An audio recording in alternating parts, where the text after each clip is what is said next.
Luxury. She is still looking for an entry into the House of Commons. Elizabeth May is in Halifax today, and she joins me from there now.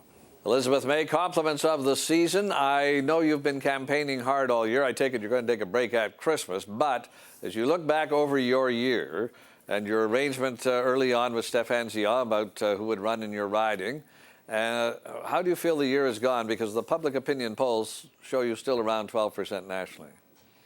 Well, we've been climbing. We didn't start out at 12 at the beginning of the year, so we've seen some steady increase. We're very happy with occasionally, at least in one poll, where we placed ahead of the NDP nationally. We're polling well across the country. We're not just strong in one region or another. So I'm very happy with how the year has gone for the Green Party. I'm unhappy with what the Harper government has done for the planet this year, but our fortunes are on the rise.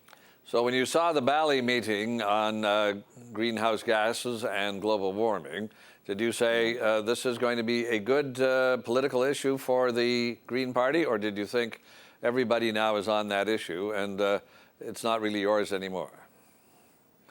Well, I guess I must be an unusual politician, because when I see my government blocking progress at an international conference, no matter how much good political side benefits there are for the Green Party, I mourn. We don't have much time to turn around the current trajectory of greenhouse gases rising and the threat that we will pass the tipping points in our atmosphere become ever closer. So there's no question that what the Harper government has done by using spin instead of substance to deal with the climate issue continues to let the Green Party rate well with public. People know we have good solutions and they want to see us be able to implement them.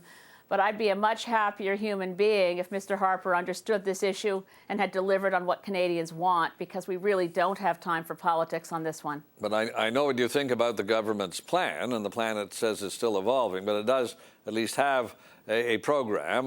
You see Stéphane Dion went all the way to Bali. You know that Jack Layton is right on this issue as well. He was talking about it when he was on the program this week. And I'm just wondering if what was at one time virtually your issue is now everybody's issue. And while you may be glad that people are paying attention to it, it doesn't really help you in your political prospects. Well, the reality of it is that Mr. Harper's so-called plan is a roadmap to disaster. He's put forward a plan that means that we would not only miss our Kyoto targets, we'd allow greenhouse gases to continue to rise in Canada throughout the Kyoto period, with, at best, a bogus and fraudulent plan put in place for a target that's far too high for 2020.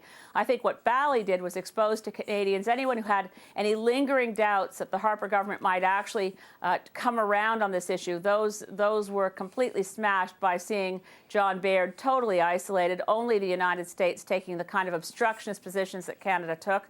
I don't want to own this issue. I want the issue resolved, but I'm not worried about the political fortunes of the Green Party on an issue like the climate crisis. Canadians recognize we have the most credible plan. We're the only party that is calling for what is needed, which is shifting our taxes away from pollution, away from rather income and jobs, and putting taxes on carbon so that we could reduce income taxes by putting in place a carbon tax. I don't know what's wrong with the other parties. Mr. Layton and Mr. Dion both know that this is what we need. We need a carbon tax. The premiers of Quebec, Jean Charest and Gordon Campbell, recognize we need a carbon tax. I think it's time for the other parties to start taking planks out of our platform.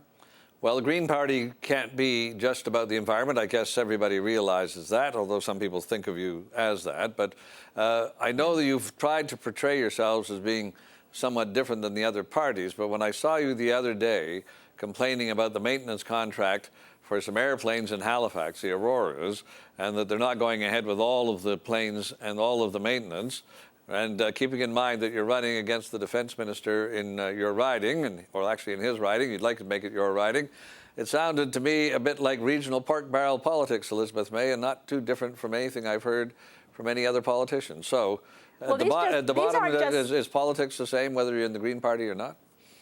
It's different. I mean, let's face it, these aren't just some airplanes. These are the search and rescue craft that play the workhorse role in tracking overfishing, in looking for illegal dumping of bilge oil at sea, in rescuing people who are, and ships that are in real distress. And when I see that fleet virtually cut in half. And the decision, sure, there's a domestic and there's a very local political aspect to this. Minister of Defense Peter MacKay is supposed to be delivering, in traditional Nova Scotia political terms, delivering for the region. He hasn't been able to do that. It was evident when the Atlantic Accord was violated by Mr. Flaherty's budget.